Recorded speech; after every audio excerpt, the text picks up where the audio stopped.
Hi everyone, I'm John C. Morley, the host of the JMOR Tech Talk Show and Inspirations for Your Life.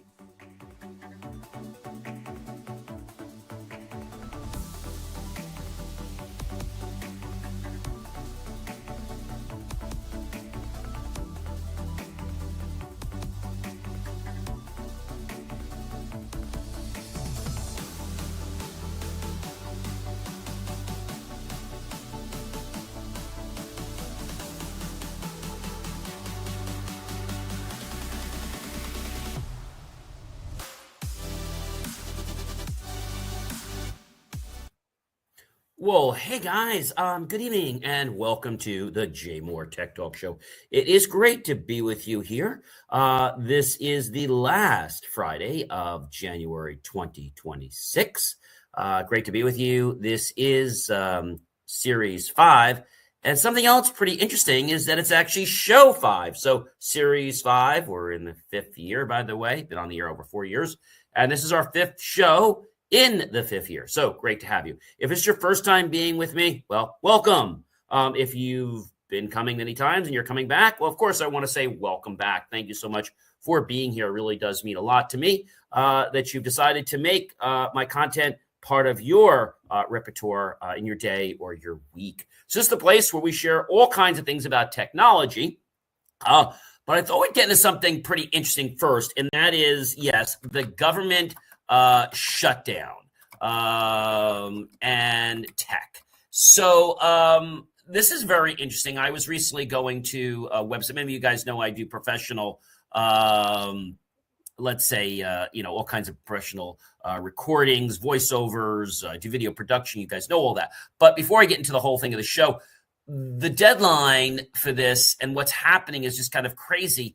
And so without getting all the politics about it, dozens of federal agencies are, going to be experiencing this funding lapse at midnight, despite a spending deal in the Senate, since the agreement to avoid the partial shutdown needed to be approved. Doesn't look like that's happening. And the House, which is not expected to return to Washington until Monday, how convenient. So I went to a website who I use for professional audio, and I thought it was interesting. When I went to the website, I'm not going to give you the website, but I went to the website, which is a professional audio tool that I use for audio. And so when I went to the site, this is what I got. Closed. National shutdown. No work, no school, no shopping. Stop funding ICE. Come back tomorrow. So then I went to the company that basically owns them, and I figured maybe I could get somewhere with them, right? Get the same nonsense. Closed. National shutdown. No work, no school, no shopping. Stop funding ICE. Come back tomorrow. Yeah. All right. So the title for today's show is The Power Shift You Didn't Vote For, Series 5. It is show number 5. This is the JMOR Tech Talk Show. And again, it is so great to be with everyone here, on the show. But, a lot of people say to me, John, what is it that we don't know? And I think what we don't know can actually hurt us. So hello, everyone, once again, and welcome back. Don't forget to check out BelieveMeAchieve.com for my short form, long form, and all kinds of content after the show. You can do that 24 hours a day. So again, welcome back to the JMOR Tech Talk Show. If you're thirsty, feel free to go grab yourself some oral water like I have here. I'll be sipping that in between, the talks I'm making here. And again, big welcome back to the JMOR Tech Talk. Who am I? Oh, I'm John C. Morley, serial entrepreneur. I'm an engineer, marketing specialist. I'm a video producer. I'm a podcast host, coach, graduate student, and yes, a passionate lifelong learner. And guys, this is the show where we come together and we slow down the headlines that are kind of like morphing and frustrating people and making people worry.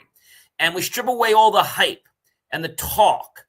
And honestly, we tell you about technology and how it's reshaping power. We talk about the truth of privacy and everyday life. So today's episode is called The Power Shift You Didn't Vote For, because the biggest changes happening right now weren't decided elections or announced with any kind of fireworks. They're happening quietly behind the scenes.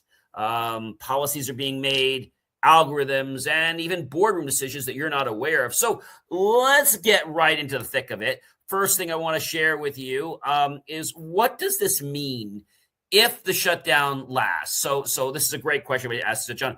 If the shutdown lasts, what tech do we lose? And I think that's a great question. This is what could be affected, so you guys are aware of it. Basically, the big thing is, it's not all government agencies are going to run out of money, okay? Just some of them. And it would force them to shut down if lawmakers don't put something in place soon. Some agencies, including the Department of Agriculture, Veterans Affairs, Interior, Energy, Justice, and Commerce, will not be affected. So you can cheer about that. But that means tens of millions of people are not in danger of losing their supplemental nutrition assistance programs like SNAP benefits. So you don't have to worry about that if you get those. In the most recent shutdown, some food stamps recipients had to wait days or even a few weeks to get their payments, leaving them scrambling. So you don't have to worry about that. So it's a partial government shutdown, and this could cause a lot of turmoil and discomfort for people. Travelers could face delays at airports. Many federal workers could miss paychecks again. And people may not be able to obtain certain federal loans to buy homes or operate small businesses. Although Republicans are controlling Capitol Hill, and I'm not being political here one way or another, and the White House, they need at least 7 Democrats in the Senate to join them to pass a spending package under the chamber's rules. The House last week approved legislation to fund the rest of the government through the end of the fiscal year on September 30th. But Senate Democrats basically missed the funding deadline, and as the opportunity to push for reforms and the DHS, Department of Homeland Security, and immigration enforcement operations, the chamber's leaders are working with the White House on a deal to avert the shutdown, but it's not seeming to be having any effect. President Donald Trump is no stranger to government shutdowns. He also presided over one, his first term, as you know, which lasted 35 days and had been the longest one on record until last year. So what does it really mean? Congress must provide funding for many federal departments and functions every fiscal year, which begins on October 1st. I'm not sure if you know that. If lawmakers fail to pass a spending package for the full year or extended funding for shorter periods, known as continuing resolution, then many agencies and activities must shut down until Congress appropriates funds for them. If none of the 12 appropriation bills that make up the federal discretionary spending budget pass both chambers, the government fully shuts down. Pretty simple. But since Congress has approved annual funding for certain agencies since the last shutdown ended, they can continue operating while other federal departments go dark. So the current impasse could result in a partial shutdown. And, what programs are going to be affected? We talked about some, right? Some of the shutdown impact is been known in advance, while others is not really that clear. Some employees may be furloughed. That's a problem. Washington, D.C. Had said during the last shutdown that it would not issue marriage certificates or perform wedding ceremonies. And the National Flood Insurance Program would not be able to issue new policies, potentially snagging the closing of some home sales. Some government functions can continue, at least for a certain period of time, if they're funded through fees or other types of appropriations. It's likely that immigration, border patrol, and defense activities funded through the GOP's tax and spending package, which Trump signed into law last July, will still continue. Yes. So the Defense Department said in a contingency plan from last fall that it considers its highest priorities to be securing the southern border, Middle East operations, the Golden Dome missile defense system, among others. So that's going to still happen. And since the tax season just started, it's likely the IRS will require many of its employees to work, as it has in the past shutdowns that have occurred at this time of the year last year. But let me tell you something. They take a long time to get back to you. And so this is a very big debate. What's the debate around? Well, the shooting deaths of Alex Preddy and Renee Good, both U.S. citizens by DHA immigration agents during the protests in Minneapolis this past month. It sparked widespread public outcries, and Senate Democrats have vowed to block the House passed bill unless several reforms are made to DHS or unless DHS funding is spun off separately. Changes that would require another vote in the House. Senate Republicans, however, have wanted to avoid amending the spending bill. The deal under the discussion now between Senate leaders and the White House would extend DHS funding only temporarily to give two sides more time to negotiate new policy measures on the deployment of immigration and custom enforcement agents. So that means that if they don't do something, well, it could affect immigration. So will Social Security be affected to senior citizens with disabilities and others? Americans will not be interrupted according to the Social Security Administration's right now in the contingency plan. Will nation parks still stay open? Yes. The 400 plus national parks will stay open so you can relax and breathe. Impact on travel airlines, air traffic controllers, and TSA operations are typically deemed essential. So they're going to keep working even though they're not getting paid. So they're not going to be too happy. And the United States Postal Services, are they affected? The mail will still be delivered and post offices will remain open during the shutdown. So you don't have to worry about that. How about federal workers? Federal workers bear the brunt of government shutdowns. Some are furloughed while others are considered essential and they have to keep working even though they're not getting paid right now. So what does a shutdown do to the economy?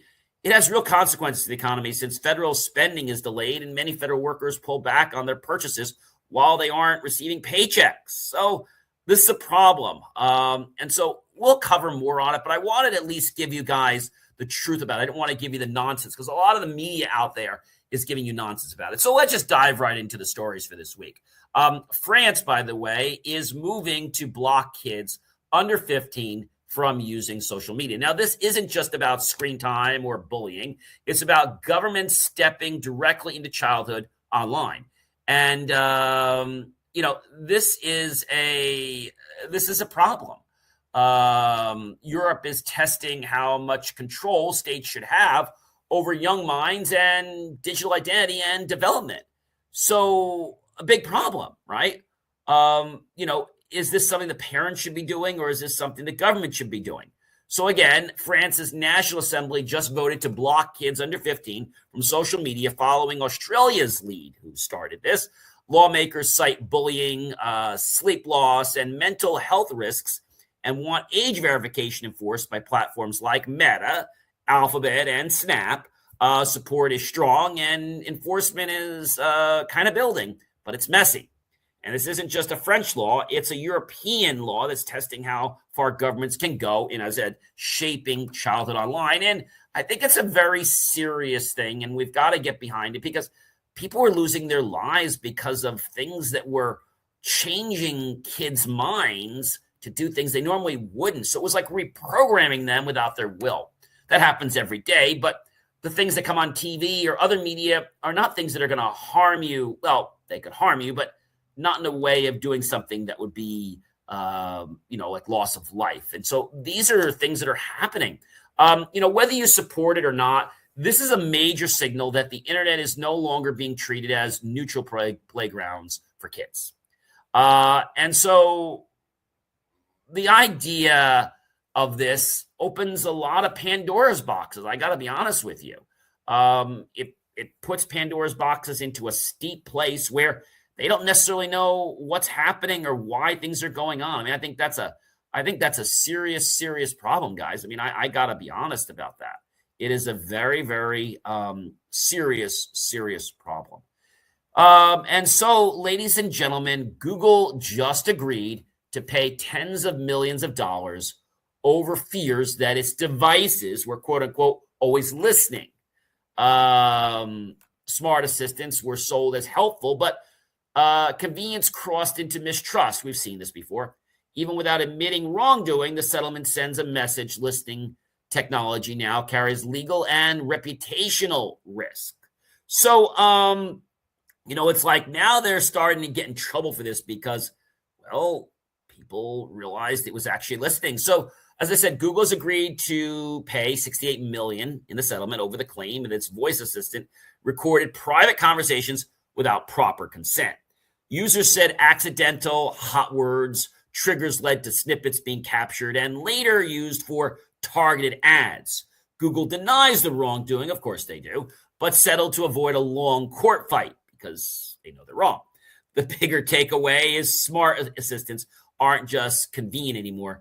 They're illegal and a trust liability, and regulators are watching them very, very closely. So I thought we would dive into something pretty interesting. I'm going to take a look at New Jersey, but there's other rules. So let's just look right now. So the states in New Jersey that have what we call a one-party recording law. So the states based in the U.S. So New Jersey is one of them. There are several others. I'll name those for you. And I'll explain what this means. It's a one-party recording law. So single-party consent, okay? Single-party consent, I'm just going to name off these. I'm going to tell you I'm going to tell you the states that are not single consent, okay? The ones that have two-party consent required. So that's Wyoming, that's Montana, that's California, that's Florida, that is Delaware, Maryland, Pennsylvania, Michigan, Illinois, Massachusetts, New Hampshire, and also Delaware.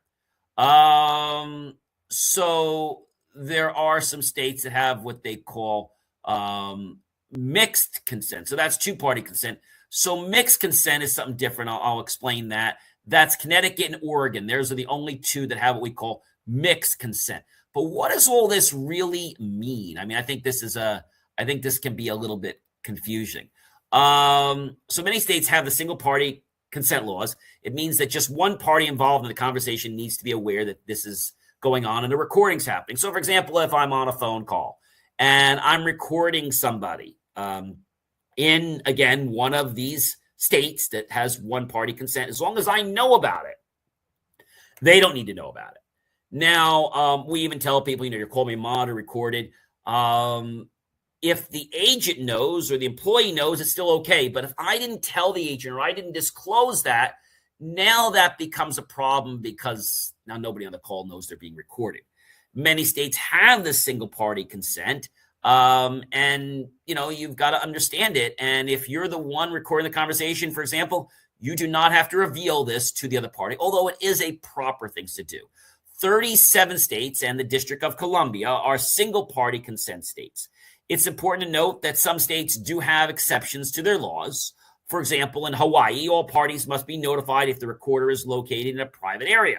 Connecticut and Oregon have mixed laws. In Connecticut, the laws for in-person and recorded telephone conversations are different. Oregon, in-person oral recordings require all parties to consent, but digital communications require single-party consent. So that's a very, very interesting thing. And so when we're talking about listening devices, right, the thing is, I want to talk about something called trigger words. And I think this is an interesting one because this is what Google got hit up on. So what are the trigger words that smart devices, let's say, listen to and may cause, let's say, your conversation to be pulled or tagged? Does anybody know what those are? All right. So there are quite a few when we think about it.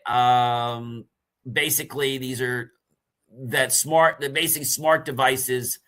It's a security, if you want to think of it, that they listen for. All right. To break this down simply, a lot of these devices, they're watching, they're monitoring you, and they're listening. They're listening for triggers. So accidental triggers. Studies show accidental triggers are common. Smart speakers can record snippets in response to TV commercials, songs, or even similar sounding phrases. In some cases, sensitive conversations or background conversations have been uploaded, increasing the privacy risks. So what's really being collected and stored? Great question. Voice recordings and their transcripts, metadata, the when, the where, and which device that you spoke on, and for what time frame, and when the start and the end is. Device usage patterns for learning user preferences, connected device activations like lights, TV, locks, camera, etc. Yes, they can grab all this data. Who can access your audio? Cloud servers, consent agreements, things like this.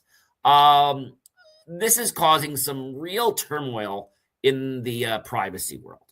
Amazon and Google have both faced the lawsuits after reports revealed that contractors and workers were given access to thousands of audio recordings, including accidental captures of private arguments of business meetings. A Portland family in 2018 discovered their Echo device sent a private family conversation to a random contact without their consent. Samsung's older smart TV used voice processing via third-party servers. Terms of service warn users if your spoken words include personal or other sensitive information, that information will be among the data captured. So let's go a little bit deeper. Many smart devices listen to words. And if a word is said, it could get sent to, where do you think? Well, let me see if I can help you understand this. They eavesdrop, okay? We call it secret eavesdropping. And so certain words, just like if you said them at the airport, they would cause the conversation to be tagged or sent over to somebody. So the big question is, are they listening to every word? That's a good question. You feel it's very eerie, right? Most voice-activated devices use microphones that listen for specific words like wake words and, the words like SIRI. And this means that they can hear all your commands and, well, they can do something with them. So the perpetual listening mode functions by employing internal microphones that capture audio signals from the surrounding of the device. These microphones are programmed to analyze the incoming audio, search for specific patterns that correspond to pre-established wake words or other commands so they can respond. Always-on devices become silent observers of our lives by constantly monitoring our environment. Unintentional activation, user privacy, data transmission. I'll give you one. So many years ago, I put a smart thermostat in, and it works great, okay? But it has a bug. Every once in a while, I'll say something, and it will respond, and then it says it can't connect to the internet. And this is a really, really big problem. Unintentional activation, like I said, user privacy, data transmission of your information. We talked about keyword analysis. So companies analyze keywords from your conversations, emails, and online searches to uncover your interests and your preferences. And this data is then utilized to customize advertisements that cater specifically to your unique needs. Contextual targeting ads are strategically displayed based on the context of your conversation. Have you ever been on, whether it's Facebook, other social media, and you say a certain word about something, and suddenly you're getting ads about that, right? Maybe you talked about potato chips, and suddenly you're getting ads about potato chips. Social media tracking, location tracking, that's bad. Retargeting, cross-device tracking, and demographic profiling.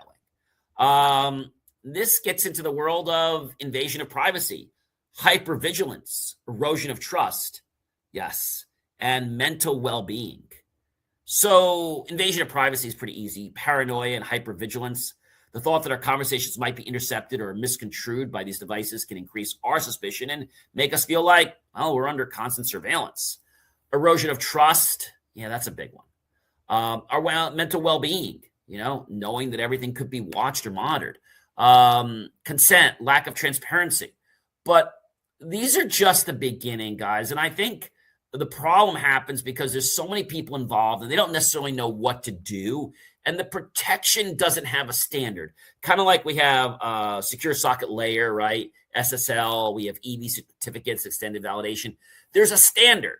So many companies can actually deploy that and still keep everything confidential and in compliance. But things like this that are open and that don't really have a standard defined, that can be a problem. And also, especially when APIs are published and information leaks, that's a real serious issue. So Texas has blacklisted Chinese made tech from state systems. This isn't about apps anymore, guys. It's about data access being treated like critical infrastructures. Yep. So this is a problem.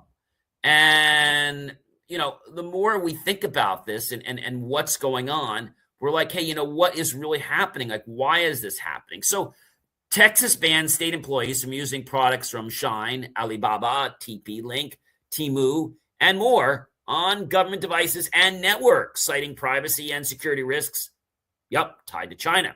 It's not just apps anymore. States are treating data access like critical infrastructure. So one that I want to bring up, it is called the NDA list. I've talked about before, the NDA list for government devices. You guys know what the NDA list is? So the NDA prohibited manufacturers list. The National Defense Authorization prohibits the use of equipment manufactured by a limited set of Chinese manufacturers to be used in certain environments, basically government environments, federally funded environments, schools, etc. So an organization acting as a contractor for any federal agency must comply with this prohibition in order to receive any funding from the federal government. Failure to do so could result in fines and other, let's say,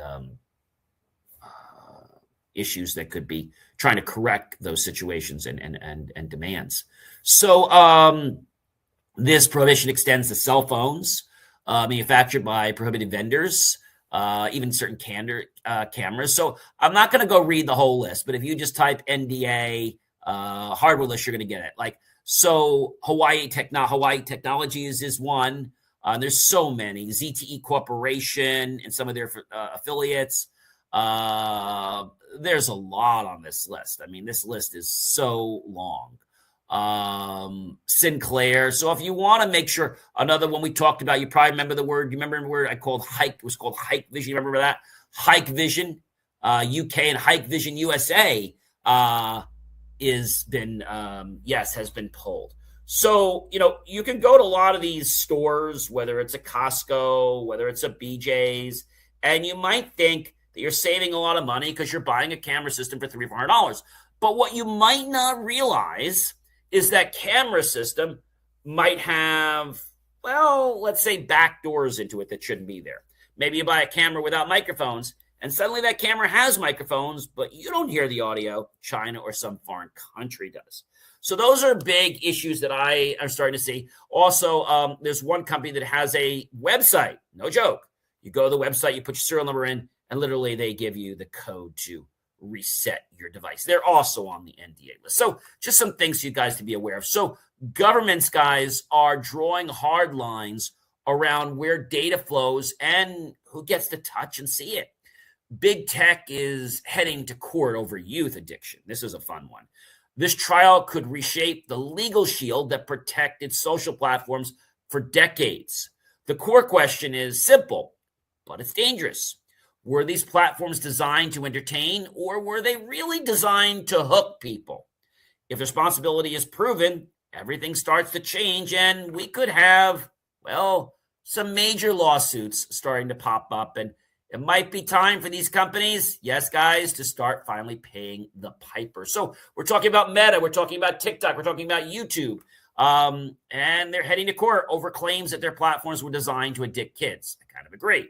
Fueling depression, anxiety, and even suicidal thoughts, unfortunately. It's the first major trial of its kind, and a loss could crack the legal shield that protected social media for decades. This isn't just one case, guys. It's a test of whether tech companies can finally be held accountable and responsible for how their platforms affect young minds. And I don't think it's just young minds, guys. I think it's the whole world at large. Yeah, the whole world at large. That's a very scary thing when we think about that. Very, very scary thing, because when we think about how that works and how they're all just about money, it's a problem. It is really, really a problem. So between this that I mentioned, the National Defense Authorization Act is the other one I was telling you about. So they're starting to get serious with these things, which I think is good. It's about time that they start making the right moves. And ladies and gentlemen, AI, artificial intelligence, is quietly rewriting drug trials behind the scenes. It's not inventing miracle cures yet, but It's shaving months off what they claim are the timelines. Now, that means faster approvals, lower costs, and lives saved. Now, this is what I've seen and heard from reports. I haven't seen this firsthand, but this is what the reports are saying. The race isn't just about innovation, guys. It's about speed.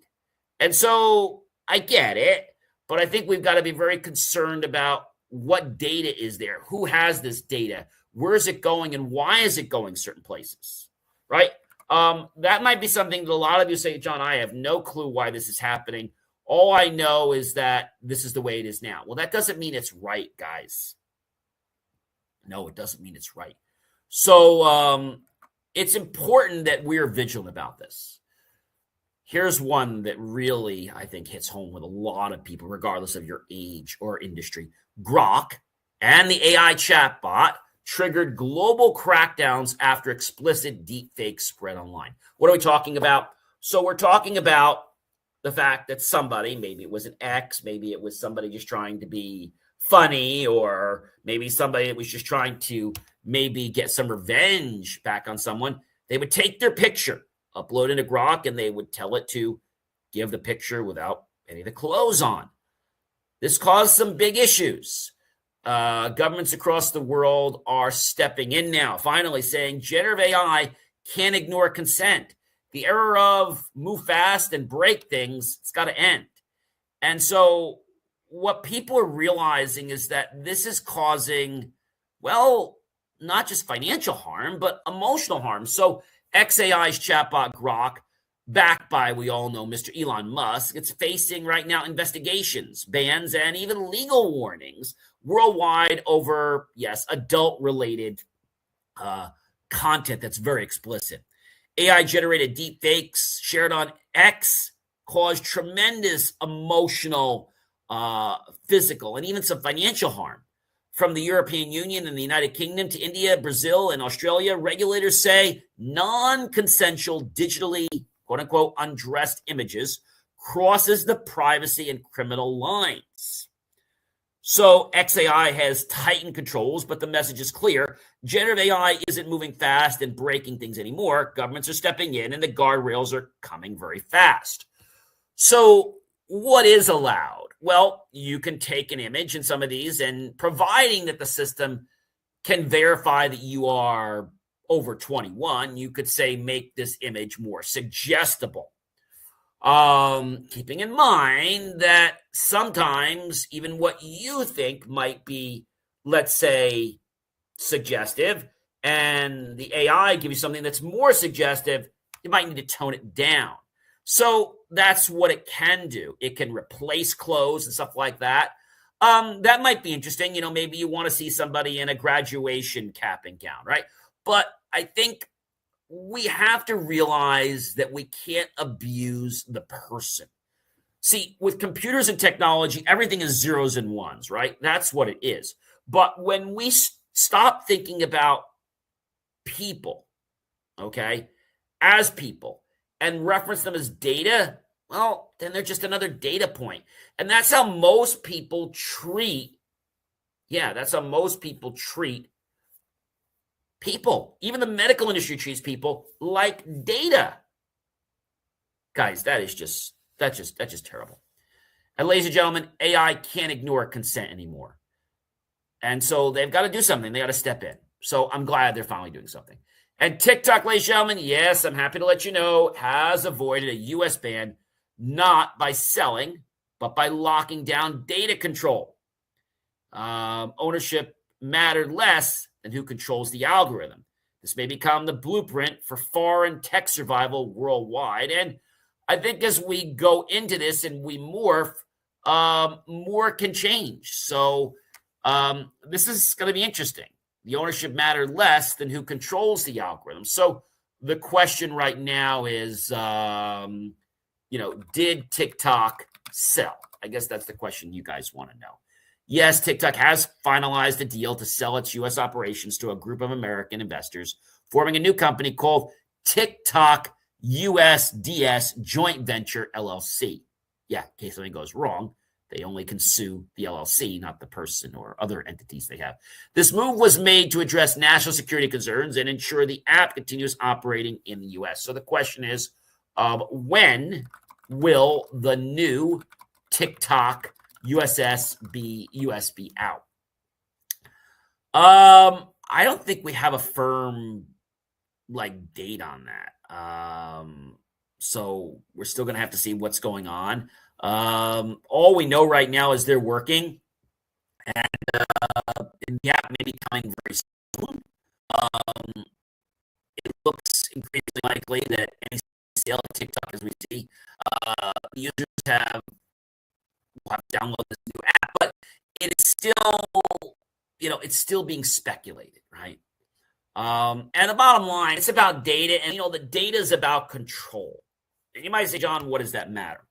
Well, for example, let's say that I knew that you came home every day at 5 p.m. and you left every morning at 6 a.m. You might say, John, what does that matter? Well, nothing if you're a good guy. But if you're a bad guy, you could stalk those people. You could try to figure out when to get in their home or break in when people wouldn't be around, right? You could learn their schedule. And by learning their schedule, well, you could be this fly on the wall that suddenly blends in and just becomes part of things. Maybe you learn when they eat. You learn all different things. And these are things you could use to suddenly be able to steal or manipulate them or even people in their family. So that's kind of why any piece of data, whether it's time, whether it's something you buy, is very, very precious, guys. And ladies and gentlemen, Amazon signals there's more corporate layoffs coming. That's right. Leadership says it's not about AI. It's about too many layers. Middle roles are disappearing as companies flatten and automate. So they're just saying it's not about AI, but really it is about AI because automation is coming from AI. So they don't know what the heck they're talking about. Privacy continues to slip everywhere, from government mishandling to encryption access. And privacy isn't being hacked, guys. It's being traded away for, convenience. So when you have the option to get something and it's more convenient, you're going to be sacrificing something. And I know that is hard to understand. Tyranny, right? Tyranny is an interesting thing. This comes from power from the governments, okay? And tyranny comes down to dictatorship, fascism, communicism, autocracy, totalitarianism, authoritarianism, absolutism, the monarchy, being controlled, kind of like a Russia. So these are very interesting concerns, and they're valid. So when something is easier, you're going to trade off, right? One of my clients many years ago said, you can pick two. And service, quality, service, and price. You can pick two. So if I did price and service, I probably wouldn't have quality. If I did quality and service, then my price might not be where I want it to be. Think about that. It's the three-way triangle there. Pick two, and the other one is always can't be true. So if we say, give me price and give me quality, I might not be able to give you the service. You see how that's working? I hope that's making some sense. And ice. And no, I'm not talking about the ice that's in your freezer. Ice. Does anybody know who ice is? Hopefully you guys know who ice is. But if you don't, I'm going to tell you what ice is. So ice is the immigration control and enforcement agency. And ICE faced criticism recently for warning against doxing while agents publicly shared. So I know we talked about this before, but I guess I should explain what doxing is. doxing's not really a new word. It's not even in the English dictionary, which is kind of funny that it's not in the English dictionary. It's not in Merriam-Webster. It's the act of publicly revealing someone's private information, such as their name, their address, or contact details without their consent, often with the intent to embarrass or harm them. So, for example, let's just say that you were friends with a judge, okay? Don't do this. And let's just say that you got an argument with your neighbor who's also a judge, which you shouldn't. And now you decide you want to make that information public. Well, that's doxing. And you'll probably get sentenced for that, often with the intent to harm or to embarrass or harass them. The practice can involve gathering information from various online sources. So somebody doesn't have to necessarily get it from you. They can get it from any online database. That's pretty bad. So although doxing is not in the Merriam-Webster dictionary, it is in Encyclopedia Britannica. And I quote, the act of exposing private or identifying information on the internet about individual or groups without the person or group's consent, usually with malicious intent. So we're saying on the internet, but I want to change it. It's not just the internet. You could learn it from other places and then use the internet to disseminate it. Or anyway, doxing has become known for that. So that is a very, very big thing. And it's something to be aware of. And so ICE faced criticism for warning against doxing while agents publicly shared personal details online. And that was very bad. I mean, that really, I think, destroyed the trust people had in them. Sometimes surveillance doesn't come from leaks, but from forgetting how public the internet already is. Now, maybe you're saying, John, I put this up there. I'll give you a perfect example. Maybe you're using ChatGPT or another system, and you were typing a question like, my such and such. Could be your boyfriend, your girlfriend, or it could be something at work and saying, hey, my boss is a jerk, and you did this, and you put the name, you put the company, and you're talking to your chat or whatever it is. And guess what? In a week or two, it suddenly becomes a top search page on Google, and next thing you know, you're fired. So they remove the API that automatically links the chat systems to the Google system to publish pages, because that was really bad. But in addition to that, there's something else to think about. And that is the fact of using your data for training. Now, I'm not going to get into it on this show. We've talked about in other shows where you can go to the cog and you could turn off the option, depending on which one you're using, to improve the model. Don't improve the model. Don't share any of your data, your voice, what you type, okay, or even your pictures, okay? Very important.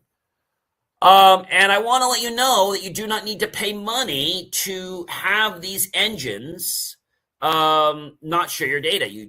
Many of you do not need to pay your data. People think, so on ChatGPT, if you pay for the business teams version, it automatically disables this feature. In the regular version, or the one that you pay for, or the one that you pay that's also business, it's also not turned on. You still have to go to the same place and turn it off. So don't let yourself think you have to pay to be able to turn this feature off. Oh, one other important thing. Once you turn the feature off, make sure you've deleted all of your chats, because it says any new chat.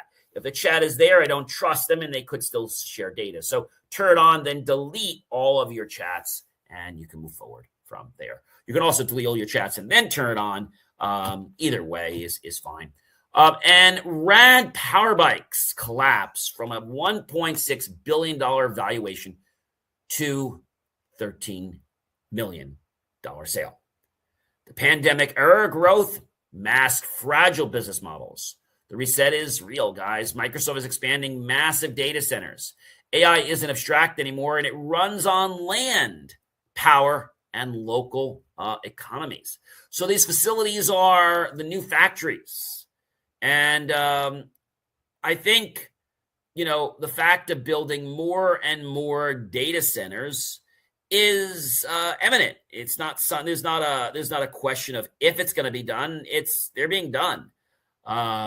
So this is something we definitely have to keep, a handle on and what's going on. So, thinking about this, Microsoft wanted approval to build 15 more data centers in Mount Pleasant, California, on land that was once tied to Foxconn's failed mega factory promise.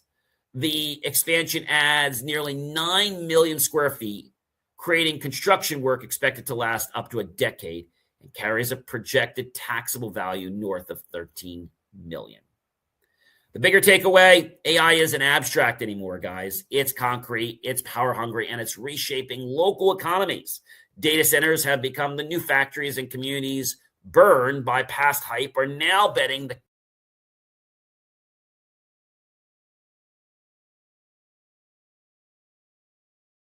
That's a pretty serious claim, guys, right?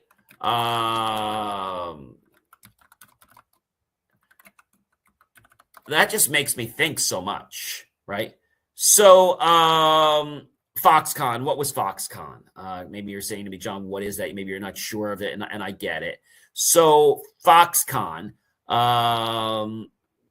wanted to, in 28, President Donald Trump came to Southeast Wisconsin to proclaim the coming of the eighth wonder of the world. He was standing on a plot of land near Mount Pleasant. It was actually Wisconsin, not California, pardon me.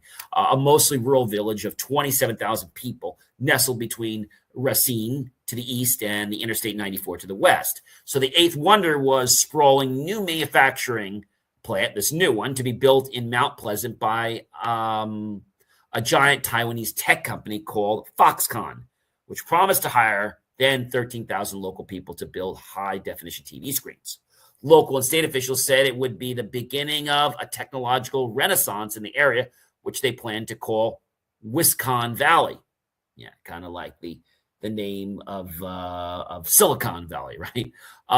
But over the past 7 years, the toll it took on Mount Pleasant residents, the billions of dollars it sucked from state and local people, and virtually barren land that's been left in its wake area, a painful lesson on what can happen when public officials jump on an opportunity without really studying it, because it doesn't really affect them directly. It affects many of the people in the town. So I think that's an important thing. When you're elected as an official, most people get on a board because they want to make the community a better place. There are some that get on the board just because they want their name in lights, but they really don't care about what they vote for.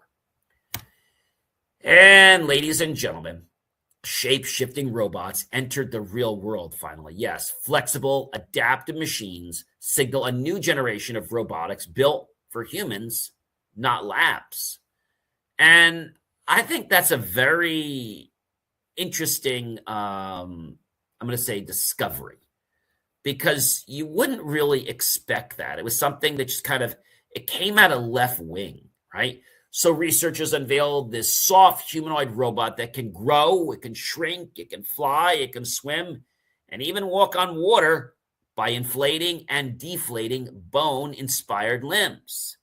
The design makes it lightweight, flexible, and far safer than rigid robots. Why it's important? This is just a glimpse of the next generation of robots, adaptable, resilient, and built for real-world environments like disaster zones, tight spaces, and human-centered work, not just labs. I remember when we talk about, airplanes and boats, that could be planes and boats and vice versa.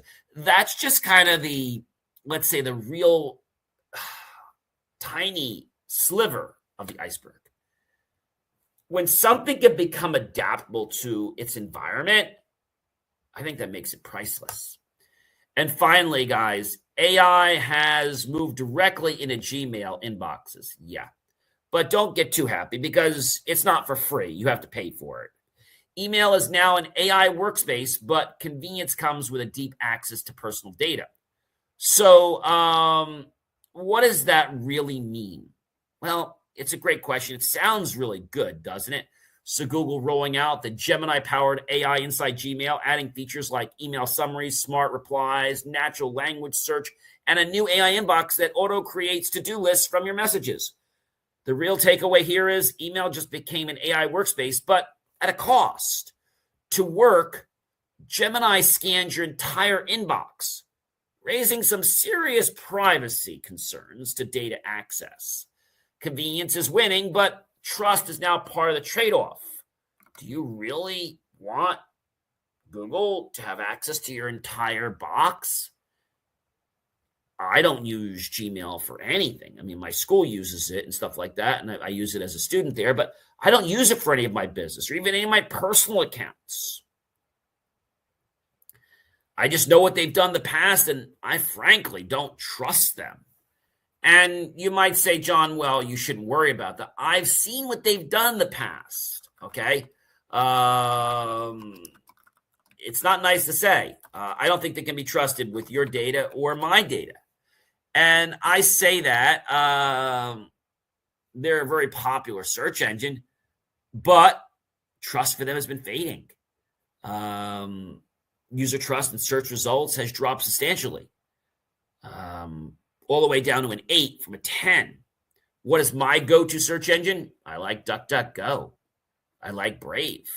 A lot of those are browsers, and they have search engines built right in. In fact, one thing I want to share with you, and it's a really easy thing to do, if you go to tools, it's in Firefox, wherever you're in, and you go to search, you can go right there to where it says default search engine, and you can pick whether you want Google, Amazon, Bing, DuckDuckGo, eBay. If you have Perplexity loaded, you could do Perplexity or Wikipedia.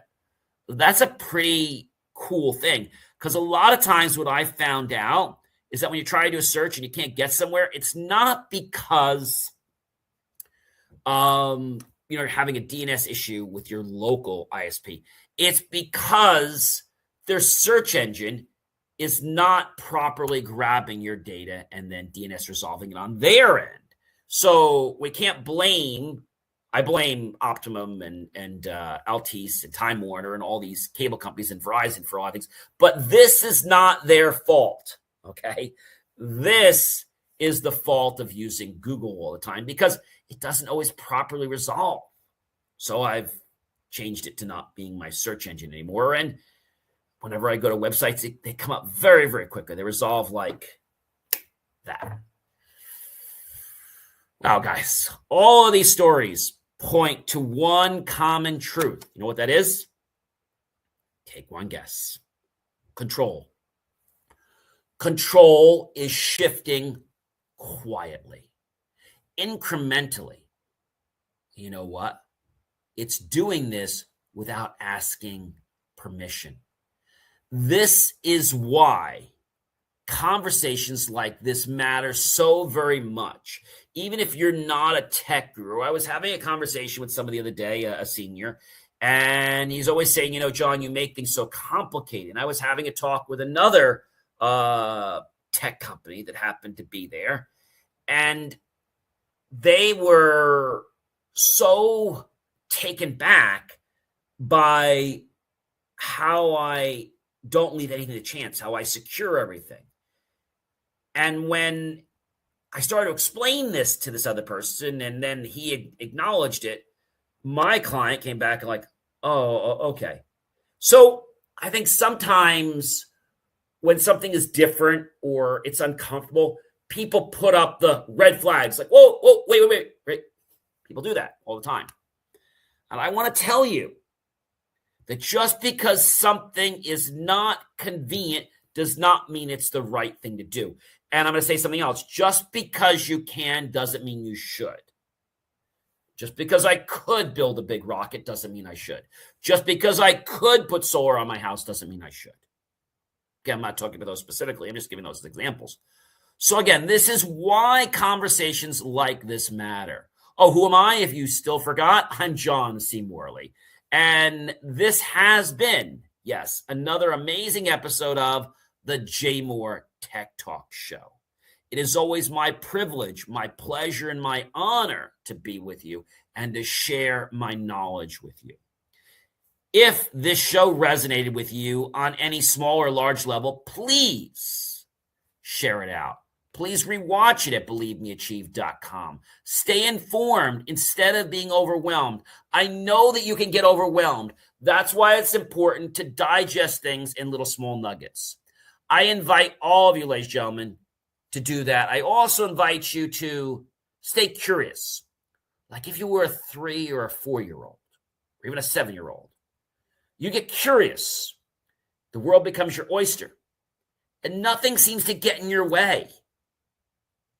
And you get things done. if you could think like you were a 6 or 7-year-old, now maybe you've accumulated more knowledge, but if you could think back then to the way that you had no limitations, your brain was native, it was not contaminated by all this junk and these advertisements, you wouldn't be as stuck as you probably are right now.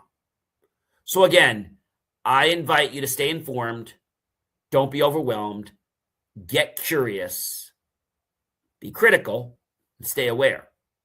You can, of course, listen to the full episode again by visiting believemeachieve.com. There's more content there where you can get my short form content, you can get my long form content. What's there? So that's articles, that's reels, that's shows like this one and my other motivational show. But I think when we talk about content, an important piece that a lot of people don't realize is I publish, beside other things, 2 reels every day.